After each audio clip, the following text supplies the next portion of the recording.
So this is a quick overview of the toolbar that's available in the bottom right hand corner of the region view. So the first option here is the system security, and if you enable this it will colour the systems by the system security using the same colours that are used in game. So a couple of things to look for: if you select a nullsec region, you'll notice these are not all red as they are in game. It will actually tint them based on the truesec value. So the closer they are to truesec, the darker the red they are. If you want to disable this, if you go to the map config, you can toggle this on and off. Next one is the SOV owners. So if you enable this, it will, underneath the system, it will display the ticker of the alliance that owns it, and you also get this key on the right hand side displaying which alliances there are. You can also click on this key and it will highlight where those systems are. So if you're in a particular busy system where there are lots of alliances, you can show which space they own just by clicking through those. You can also double click on those. If you double click on it, it will bring up the zkill page filtered for kills by kills by that alliance in that region.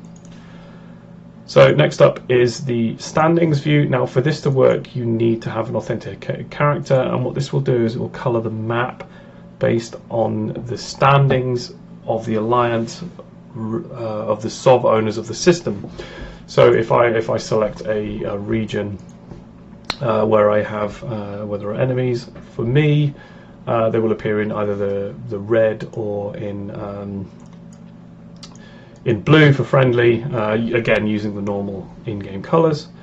Then I have the next one is jump bridges. So you can display jump bridges. It won't read them from the game, but there's a text file you can edit with them in. I'll cover that in another video. But if we find the test one I've put on here, you can see this here, these dotted lines here, and it will highlight the jump bridges that are available.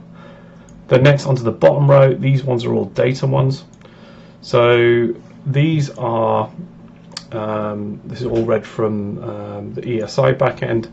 So the first one is the jumps in the last hour. So you can see each system here has got a circle on it. The larger the circle, the bigger the data. So you can see here in the system here, I've got the first one, which is jumps. So there are lots of jumps in this system. Now, underneath that there is a bar to scale up and down, because obviously you often encounter systems that where there are certain systems that are busier than others, and it just overwhelms everything. So the scale underneath allows you to do that. The next one is pod kills. Again, very similar to the one before. The third one is ship kills. And the fourth one is the number of NPC kills.